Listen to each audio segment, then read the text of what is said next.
Hello दोस्तों, तो आप लोग कैसे हैं? आई होप आप लोग अच्छे होंगे। तो आज हम बात करेंगे भारत के राष्ट्रपति से संबंधित अनुच्छेद पर चर्चा हम लोग करेंगे और जानेंगे कि इम्पोर्टेंट जो भी अनुच्छेद हैं भारत के राष्ट्रपति से संबंधित उन पर हम लोग अच्छे से ध्यान से देखेंगे, जिससे हम लोग आने वाली परीक्षाओं में अच्छे से अच्छे अंक हासिल कर सकें। तो चलिए हम लोग स्टार्ट करते हैं आज का वीडियो। ठीक है दोस्तों, भारत के संविधान भाग 5 में अनुच्छेद 52 से 78 में भारत के राष्ट्रपति से संबंधित प्रावधानों का उल्लेख किया गया है। पहली चीज़ तो ये हो गई, ठीक है। दूसरी चीज़ क्या है कि संघीय कार्यकारिणी के अंतर्गत राष्ट्रपति, उपराष्ट्रपति, प्रधानमंत्री, मंत्रिपरिषद और भारत के अटॉर्नी जनरल आते हैं। ठीक है, ये हो गया संघीय कार्यकारिणी से संबंधित। इसमें राष्ट्रपति भारत का सर्वोच्च अधिकारी होता है। उसे देश का प्रथम नागरिक और सभी सशस्त्र बलों का सेनापति कहा जाता है। इसमें इम्पोर्टेंट बात यही है, इम्पोर्टेंट बात कि सर्वोच्च अधिकारी होता है।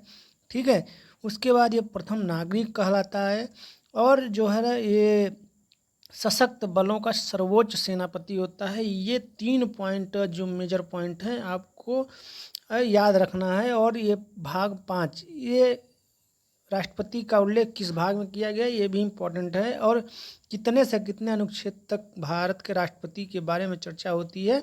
ये सारी 5 पॉइंट थी जिसमें जो आपके लिए इस टॉपिक से जो है आपको इम्पोर्टेंट हो जाता है आपके लिए। अब बात कर लेते हैं 1 बाय 1 अनुच्छेद से संबंधित क्या है, कौन सा। तो चलो स्टार्ट करते हैं। भारत के जो राष्ट्रपति हैं उनसे संबंधित अनुच्छेद जो जो हैं आपको इम्पोर्टेंट, वो मैं बता देता हूँ इस वीडियो में। अनुच्छेद 52 जो है बात करते हैं भारत का राष्ट्रपति।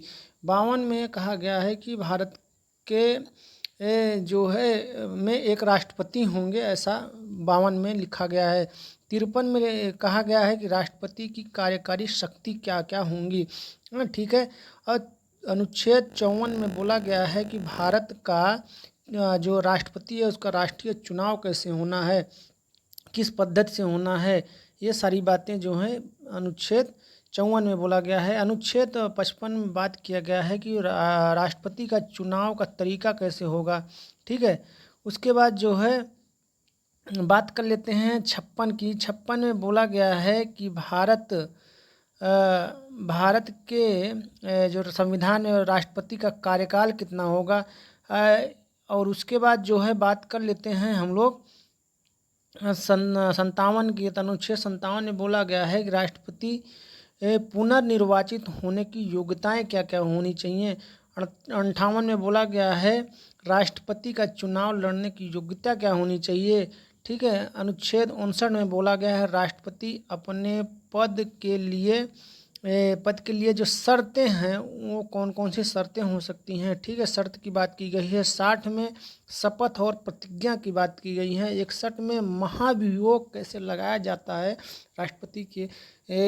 राष्ट्रपति पर जो है उस पर 61 अनुच्छेद में बात की गई है। ठीक है, अनुच्छेद 62 में राष्ट्रपति कार्यकाल की रिक्ति को भरने के लिए चुनाव का आयोजन किस प्रकार होना है उस पर बात की गई है। रिक्त पद होगा तब किसी कारण से उनके पद का त्याग कर दिए हैं तो उनका कार्यकाल उपराष्ट्रपति देखता है, बट योजना कैसे होगी, कैसे चुनाव होगा उस पर बात की गई है। अनुच्छेद 56 में क्या बात की गई है कि राष्ट्रपति का राष्ट्रपति के रूप में कार्य करने या राष्ट्रपति के कार्यों का निर्वहन करने की शक्ति के बारे में जो है बात की गई है। ओके, तो आई होप आप लोग समझ गए होंगे। 71 की बात कर लेते हैं। 71 में बोला गया है कि राष्ट्रपति या उपराष्ट्रपति के निर्वाचन से संबंधित सभी शंकाओं और विवादों की जांच जो है किस प्रकार से होनी चाहिए उस संबंधित बात की गई है, उससे संबंधित। ठीक है, तो ये हो जाता है। 72 में बात किया गया है कि जो है राष्ट्रपति की क्षमादान की शक्ति एवं कुछ मामलों में सजा कम करने या निलंबन करने की शक्ति जो है प्रदान करता है। सपोज मान चलिए किसी को कुछ दंड के लिए जो है अपराध के लिए दंड दिया गया है तो राष्ट्रपति चाहेगा तो उस पर अपना जो है क्षमादान की शक्ति उनके पास होती है, तो क्षमा कर सकते हैं, ठीक है, किसी को भी।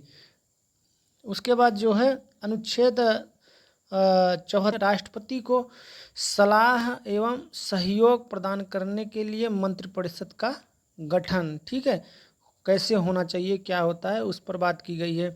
उसके बाद हम बात करते हैं अनुच्छेद 78, ठीक है, 78 की बात कर लेते हैं। राष्ट्रपति को जानकारी देने आदि का प्रावधान प्रधानमंत्री के कर्तव्य, माने प्रधानमंत्री को कर्तव्य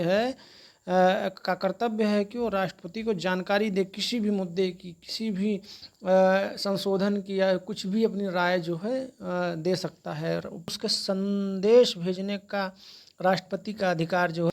अनुच्छेद 87 में राष्ट्रपति का विशेष अभिभाषण भी है, ठीक है। अनुच्छेद 132 में बात किया जाए तो संसद में सत्रावधान के समय राष्ट्रपति को अध्यादेश जारी करने का भी ये प्रावधान किया गया है। 143 में जो है उच्चतम न्यायालय में परामर्श करने की राष्ट्रपति की शक्ति भी प्रदान की गई है। तो आई होप आप लोग समझ पाए होंगे कि भारत के राष्ट्रपति से संबंधित जितने भी इम्पोर्टेंट अनुच्छेद थे हमने आपके सामने रखा इस वीडियो में, तो जिससे आपको अपने एग्ज़ाम में राष्ट्रपति से संबंधित अगर कोई भी अनुच्छेद आता है इससे रिलेटेड या राष्ट्रपति से रिलेटेड तो आप बता पाएँ। तो आई होप आप लोगों को अच्छे से समझ आ गया होगा। तो इसी के साथ इस वीडियो को समाप्त करते हैं। नमस्कार। और हमारे वीडियो को लाइक करना एंड चैनल को सब्सक्राइब करना मत भूलिएगा। और